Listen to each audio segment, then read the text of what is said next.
गणेशाय नमः। नारायणं नमस्कृत्यं नरं चैव नरोत्तमः देवी सरस्वती व्यासौ ततो जयमुदीर्यते। नमोऽस्तु अनन्ताय सहस्रमूर्ते सहस्रपादाक्षसरोरुहावे सहस्रनाम्ने पुरुषाय सरस्वते सहस्रकोटियुगधारिणे नमः। नमः कमलनाभाय नमस्ते जलसायने नमस्ते केशवाय अनंत वासुदेव नमोस्तुते। वसुदेवं सुतं देवं कंसचाणूरमर्दनं देवकी परमानन्दं कृष्ण वन्दे जगद्गुरोः। गुरुर्ब्रह्मा गुरुर्विष्णु गुरुर्देवो महेश्वरः गुरुर्साक्षात् परब्रह्म तस्मै श्री गुरुवे नमः। अथ श्री चैत्र मास कृष्ण पक्ष एकादशी व्रत कथा प्रारभ्यते। युधिष्ठिरोवाच। राजा युधिष्ठिर बोले हैं कि हे कृष्ण, फाल्गुन शुक्ल पक्ष श्री आमल की नाम एकादशी महात्म में सुनियो। अब चैत्र मास है कृष्ण पक्ष में जिके एकादशी मेरा क्या नाम है सो मैंने कृपा करके कहो। तो श्री भगवान वाचा भगवान कहे कि हे राजेंद्र, अनजान में हुए पाप का नाश करने वाली एकादशी है जिसे चक्रवर्ती मानदाता राजा के पूछने से लोमस ऋषि ने कहा है, वह मैं तुम्हें कह रहा हूँ। राजा मानदाता बोले कि हे भगवान, लोगों की हित कामना से चैत्र के कृष्ण पक्ष में जो एकादशी होती है उसका क्या नाम है सो मैंने सुनना चाहता हूँ। उसकी विधि क्या है, फल क्या है, सो आप प्रसन्नता पूर्वक कहिए। लोमस ऋषि बोले कि हे राजन, कामना को देने वाली, सिद्धि को देने वाली, कल्याण को करने वाली, पापों का नाश करने वाली, धर्म को देने वाली पवित्र कथा है जो मैं तुमसे कह रहा हूँ। पहले बसंत ऋतु के आने से पुण्य जिसमें लिखा हुआ है। ऐसे चैत्र नाम कुबेर के वन में अप्सराओं के समूह विवाह कर रहे थे। गंधर्व कन्याएं उसमें क्रिया कर रही थी महाराज। इंद्र आदि देवता उसमें क्रिया कर रहे थे। उस चैत्र रथ में सुंदर कोई दूसरा वन नहीं था। बहुत सारे मुनीश्वर वहाँ तप करते थे। देवताओं सहित इंद्र भी चैत्र वैशाख वहीं निवास करता था। मेघामी नाम मुनि वहाँ रहते थे। अप्सराएं मुनिवर को मोहित करने का उपाय करने लगी। मंजुदोषा नाम अप्सरा उन मुनियों को अभिप्राय जानने की इच्छा करने लगी। मुनि के भय से आश्रम से कुछ दूर खड़ी होकर मीठे स्वर में वो गायन करके वीणा बजाने लगी। इसके बाद पुष्प चंदन से लिपटी हुई अप्सराओं के गाती हुई काम शिव भक्त मुनीश्वर को जीतने की इच्छा करने लगा और कामदेव शिव से हुए बैर का स्मरण करके वह शिव भक्त मुनि को जीतने के लिए इच्छासी अप्सराओं को भौं का धनुष बनाया और कटाक्ष प्रचन्नता चढ़ाया लगा। इस प्रकार से नेत्रों को बख्शी बाण बनाए अप्सराओं के कुंचों को पटकुटी बनाकर विषय के लिए उपस्थित हुआ। मंजुदोषा भी काम सेना की सेनानी बनी और मेघावी मुनि को देखकर वह अप्सरा भी काम द्वारा पीड़ित हुई। जवानी से भरी है देह जिसे से मेघावी मुनि अत्यंत शोभित हो रहे थे। सफेद जनेऊ पहने हुए दूसरे काम के समान प्रतीत हो रहे थे महाराज। तो मेघावी मुनि चौंद ऋषि का जो सुंदर आश्रम है उसमें स्थित थे। तो मंजुदोषा और मुनि शिष्य को देखकर वह ठहर गई और बजती हुई चूड़ियों से युक्त होकर शब्दमय नुपुर शुद्र घंटिका जिसके ऐसी मंजुदोषा अप्सरा काम के वश में धीरे धीरे चलने लगी।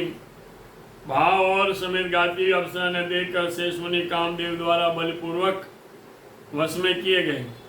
मंजुदोषा ने मुनि को काम के वश में देखकर हाव भाव करा करके उनको मोहित करने लगी। वीणा को नीचे रखकर मुनीश्वर को आलिंगन करने लगी। जैसे पवन द्वारा कंपाई गई व्याकुल लता वृक्ष को लिपट जाती है उसी प्रकार वो लिपटने लगी। मेघावी स्मरण करने लगे। उस मनुष्य में उसको उत्तम देह को देखकर शिव भक्त जाता रहा। दोनों विहार करते हुए दिन रात भूल गए। मुनि ने आचार को लोप करने वाला बहुत काल व्यतीत हो गए।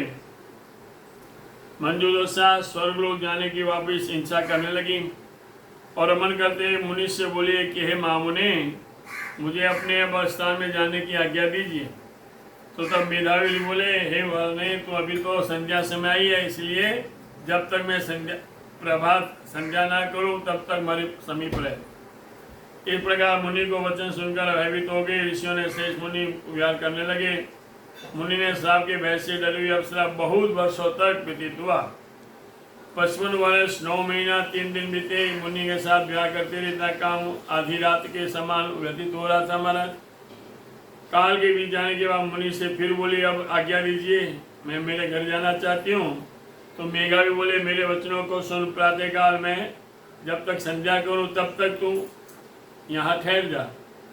मुनि का वचन सुनकर भय से व्याकुल और फिर सुंदर हंसने लगी और कहने लगी। अप्सरा बोली, हे मामने, आपकी संध्या का कितना प्रमाण है? अभी की गई नहीं है, मेरे ऊपर कृपा करके बीते हुए काल का ध्यान कीजिए। वचन सुनकर विस्मित और नेत्र मुनि अपने हृदय में ध्यान करके समय देखने लगे कि इसके साथ मेरे 57 वर्ष व्यतीत हो चुके हैं। तो आंखों से चिंगारी छोड़ते हुए मुनि अति क्रोधित हो गए। तब का क्षय हो जाने से वो अप्सरा को काल रूप से देखने लगे। बड़े दुख से इकट्ठा किया और मेरा तप तूने नष्ट कर दिया। काव्य और व्याकुल जिनके ऐसी मेघावी मुनि ने उसे श्राप दिया कि जा तू पिशाचुनी को प्राप्त हो जा। अरे पापिनी, अरे दुराचारी, तू धिक्कार है, अरे कोटा पाप करने वाला तुझे धिक्कार। इसके हिसाब से हृदय हुई वह विनय पूर्वक नम्र होकर स्तुति मुनि के प्रसाद चाहने लगी और सुंदर भाव वाली बोली, हे विप्र, आप प्रसन्न हुए, श्राप को दूर करने का अनुग्रह कीजिए। संजयों के संगत वचनों का साध्य पद में फलदायनी होती है, फलदायनी होती है। तुम्हारे साथ तो मेरे बहुत सारे वर्ष बीते, इसलिए हे स्वामी मुझ पर प्रसन्न हुए। तो मेघावी ऋषि बोले, हे भद्रे, श्राप का अनुग्रह करने वाला मेरा वचन सुन। मैं क्या करूं? अरे पापनी, तूने मेरा बड़ा तप नष्ट कर दिया। चैत्र के कृष्ण पक्ष में जो शुभ एकादशी है उसका नाम है पाप मोचनी। पाप उस नाम से वह प्रसिद्ध है, सब पापों को नष्ट करने वाली है। उसके व्रत करने से तेरी पिशाचुनी छूट जाएगी। ऐसा कह के मेधावी पिता के आश्रम में आए और मेधावी को याद देकर चौंदेशी बोले, हे पुत्र, तुमने ये क्या किया जो पुण्य था सब छीन हो गया। तो मेघावी बोले, हे पिताजी, मैं बड़ा पाप किया जो अप्सरा के साथ विहार किया। हे तात, मुझे प्रायश्चित बताइए जिससे पाप का क्षय हो। चौंदेशी बोले, चैत्र के कृष्ण पक्ष में पाप मोचनी नाम एकादशी होती है। हे पुत्र, उसके व्रत करने से पापों का समूह नष्ट हो जाता है। पिता के वचनों को सुनकर पाप मोचनी नाम एकादशी मेघावी ऋषि ने व्रत किया। इसका व्रत का पाप दूर हो गए और पुण्य परिपूर्ण हुआ। मंजू दोषा भी प्रकार उत्तम पाप मोचनी के व्रत से प्रभाव से पिशाचुनी छूट गई। श्रेष्ठ अप्सरा दिव्य रूप धारण करके स्वर्ग लोक में चली गई। तो लोमस ऋषि बोले, पाप मोचनी एकादशी व्रत ऐसा प्रभाव है। तो भगवान कहते हैं, हे राजन, जो मनुष्य पाप मोचनी एकादशी का व्रत करता है उसका जो कुछ पाप सब चला जाता है। पढ़ने और सुनने से 1000 गौ दान देने का फल मिलता है। ब्रह्मत्या, भ्रूणत्या, सुरापी, गुरुपनिगामी, बड़े बड़े पाप इस व्रत करने से सब पाप छूट जाते हैं। ये उत्तम व्रत करने से मनुष्य के बहुत पुण्य प्राप्त होते हैं। जय जय श्री भविष्योत पुराणे चैत्र कृष्ण पाप मोचने का ऋषिवत मातम्य श्री कृष्णार्पणमस्तु। बोल कृष्ण कन्हैया लाल की जय।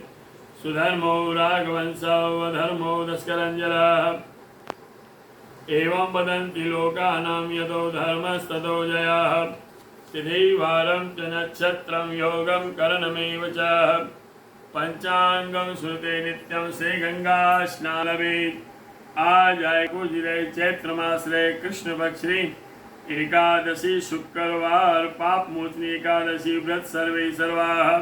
काल 12 शनिवार शनि प्रदोष 13 रविवार 13-14 बेली रविवार अमावस्या सोमवार सोमवती अमावस्या नया संवत चैत्र शुक्ल पक्ष 2081 प्रारंभ मंगलवार। मंगलम भगवान विष्णु मंगलम गरुड़ध्वज मंगलम पुंडरीकाक्ष मंगलायस्तनो। हरि बोल कृष्ण कन्हैया लाल की जय।